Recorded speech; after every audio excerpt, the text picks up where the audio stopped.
terpulang lah masing-masing Tapi aku cuma cakap pendidikan tu, kalau kau rasa tak penting, aku rasa memang pendidikan kau boleh dapat kat street pun boleh je pendidikan. Tapi kalau kau nak dapat tangga gaji lebih baik untuk as a backup plan kau, supaya kau tak jadi, kalau kau gagal jadi influencer sekalipun, kau tak gagal jadi manusia.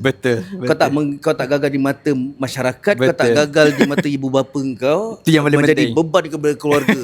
Sebab aku ada ramai orang macam tu juga. Sama juga macam kau experience. Sebab aku banyak orang muda tengok macam berapa, yelah tengok dapat 8,000. Yes. Kalau sekali kau review berapa? Dulu aku review ada sampai 5,000. Faham? Memang banyak. Tapi beban dia kau tak tahu. Satu, benda paling penting adalah kalau kau tak relevan, orang takkan ambil kau dah.